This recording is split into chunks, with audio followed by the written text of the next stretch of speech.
Here's the news at 9. First, the highlights. Governor Sanwo-Olu unveils Lagos Climate Adaptation and Resilience Plan. Senate President warns against circulation of wrong version of new national anthem.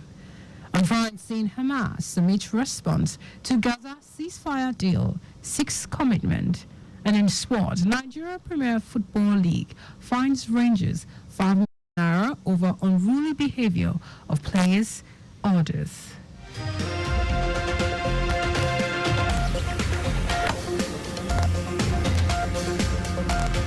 Now the details. And Sarah Adesanya. Lagos State Governor Babajide Sanwo-Olu has officially unveiled the Lagos Climate Adaptation and Resilience Plan and the state's climate change mainstreaming energy strategy to build a resilient city and address flooding and climate change issues. Governor Sanwo-Olu, who was represented by his deputy Obafemi Hamzat, stated this during the 10th Lagos International Climate Change Summit with the theme Accelerating Climate Finance and Championing Local Adaptation Initiatives. Hamzat said the summit aims to strategize on pressing issues of climate change, thereby championing the adaptation initiative and reducing emissions in carbon footprint. Saying we are resilient is really an understatement. Lagos has and will continue to take significant steps towards reducing our carbon footprint and emissions. We have also taken studies to determine our carbon emission profile and have identified significant pathways to achieve zero emissions by 2050.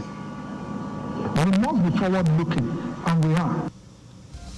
In his welcome address, Commissioner for the Environment, Tokunbo Wahab, said the Senate has witnessed a transformative shift in global consciousness towards climate action, noting that each summit has served as a platform for dialogue, collaboration, and innovation in addressing climate-related issues in the state. Wahab urged citizens to accelerate efforts to mobilize climate finance and change it towards projects that prioritize local adaptation initiatives. This year's summit theme, accelerating climate finance and championing local adaptation initiatives, aims to explore ways of attracting climate finance into the adaptation space. To create livable and resilient infrastructure, we are determined to mobilize resources and an anticipated scale to finance the transition to a low carbon economy and support those whose vulnerable impact of climate change. And a special session with the topic Perspective on Climate Change through the lens of high-level pioneer governance. Former Governor of Lagos State, Babajide Fashola, urged the state government to continue to collaborate in addressing environmental issues and key into funding available for global action on climate change.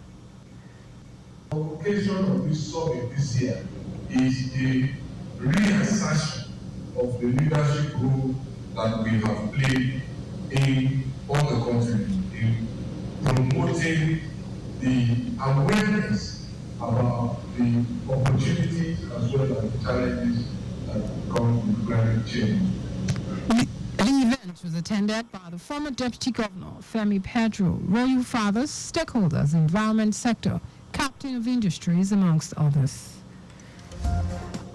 First Lady, Lagos State has organized 2024 Muslim Sisters Seminar with the theme Society on the Brink, Islam to the Rescue.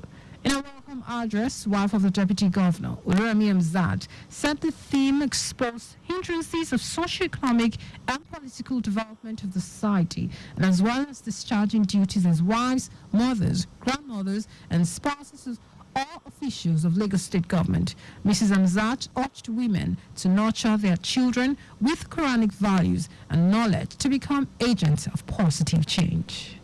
Besides that, as Muslims mothers, our roles and responsibility for the family and the society at large are extremely important because the family and the society are the heart of Islamic foundation that will herald a safer, peaceful, violence-free, and prosperous society. Raising a family may be one of the hardest responsibility to implement, but it is also one of the most rewarding of all commitments. that can be assigned to mankind. Hence, the future of our children lies in the vulnerable teaching they are exposed to from the homes and the communities. Speaking of the topic contentment, key to facing life's challenges as a Muslimah, lecturer in the Department of Foreign Languages, Lagos State University, Sahid Timei, urged government to craft legislation to discourage oppressive display of wealth publicly, noting that it is immoral to oppress the poor with wasteful spending. Panel of discussants urged Nigerians to engage in agripreneur and other entrepreneurial skills to ease the impact of economic challenges in the country.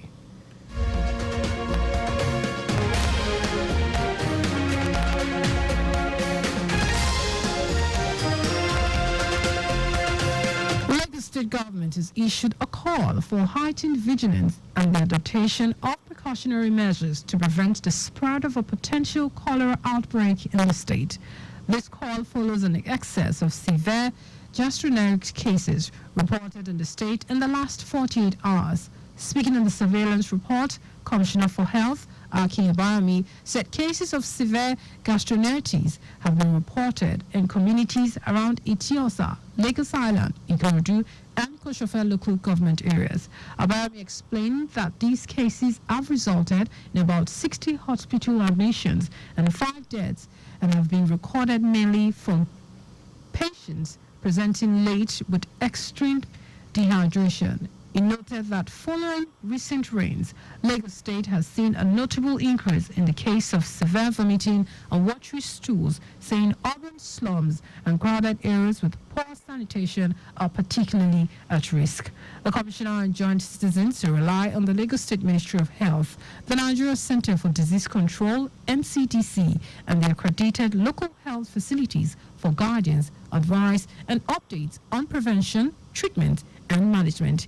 He added that suspected cases can be reported via the following emergency hotlines: 0802 3169 485, 0813 7412 348, or use the helplines 767 or 112. Lagos State Public Procurement Agency, in collaboration with the European Union Rule of Law and Anti-Corruption (ROLAC) program, has organized a one-day workshop on procured processes and procedures for small and medium enterprises, SMEs, to enable them to participate and benefit from the procurement opportunities in the state. Director General of the agency, Fatai Onofowate, noted that as major contributors to socio-economic growth and development, particularly in Lagos State and Nigeria, small-scale enterprises must understand and comply with the processes and procedures guiding public procurement in the state. Onofowate pointed out that quite a number of small and medium enterprises lacked adequate knowledge and understanding of processes and procedures required for participating and benefiting from public procurement opportunities that are available in the state. According to him, the Solo administration and the state is passionate about empowering small and medium enterprises and giving them opportunities on public procurement of the state. In her remarks, the Lagos State coordinator of ROLAC, Ajimola Ijimakinwa, pointed out that ROLAC expect participants and SMEs to be able to acquire the necessary skills for navigating the registration and renewal process, bid for contracts, and prepare bids effectively. She also said they expected to understand the regulatory framework, which will help them to comply with standards, thereby enhancing the credibility and competitiveness to public procurement system of the state.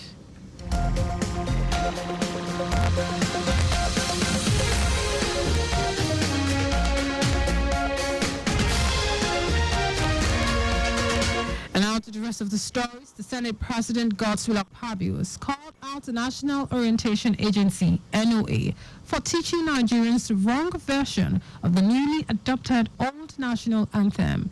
Akpabio noted that what the agency is circulating is different from the new national anthem approved by the Senate. He urged the agency to drop what it is circulating now and issue the approved anthem. The Senate had 2 weeks ago passed the National Anthem Bill 2024 to revert to the old national anthem, Nigeria, We Hail Thee.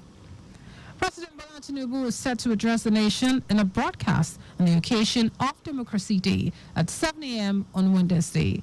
Special advisor to the President of Media and Publicity, Ajuri Ngelale, said this in a statement issued in Abuja. The statement enjoined television, radio, and all electronic media outlets to plug into the network services of the Nigerian Television Authority, NTA, and the Federal Radio Corporation of Nigeria, FRCN, for the broadcast.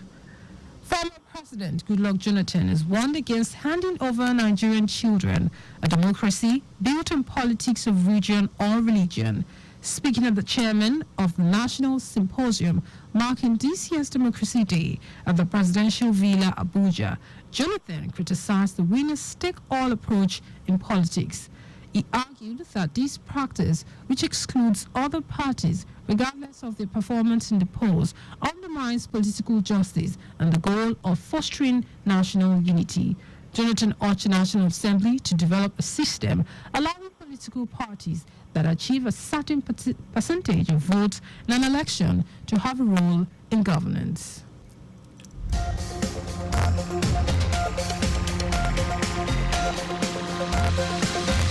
And in foreign news, Hamas says it has submitted its response to a proposed Gaza ceasefire to mediators, with a senior group official saying it still requires an Israeli commitment to a permanent ceasefire. In a statement, the group and its Palestinian Islamic Jihad allies expressed readiness to positively reach a deal. The proposed ceasefire plan, which was endorsed by the United Nations Security Council on Monday night, calls for a 6-week ceasefire that will eventually become permanent. Qatar and Egypt, who along with the United States have mediated negotiations between Israel and Hamas, confirmed that Palestinian group had submitted its reply. The proposal set out by President Joe Biden has last month involved an initial 6-week ceasefire, with Hamas releasing some hostages in exchange for Israeli releasing an undefined members of Palestinian prisoners. A second phase would see the remaining hostages released by Hamas and a total withdrawal of Israeli forces from Gaza as part of permanent ceasefire, but the latter would still be subject to negotiations.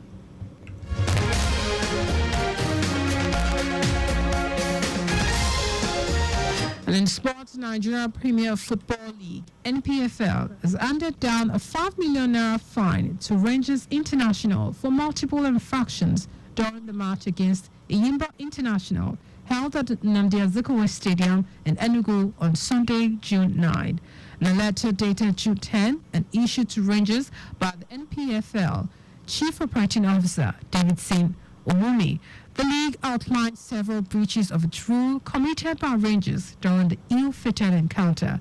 The letter noted that topping the list of the offences, Rangers were found to have violated Rule B 15.24 as the club over-ticketed the match, leading to overcrowding at the stadium. It also cited that the club for failing to provide adequate and effective security measures, contravening Rule B 13.52. Rangers was also given 48 hours to either submit to the summary jurisdiction and the prescribed sanctions or elect to be dealt with by a disciplinary panel.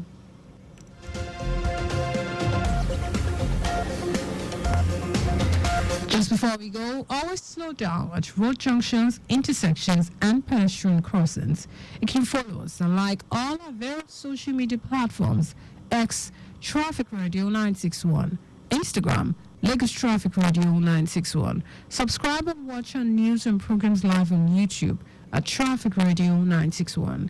You can also visit our website at trafficradio961.ng. Did you know that Solo administration upgraded 2 higher institutions to universities? You can get more details on the Lagos State Government website. To end the news, here are the highlights of the major stories.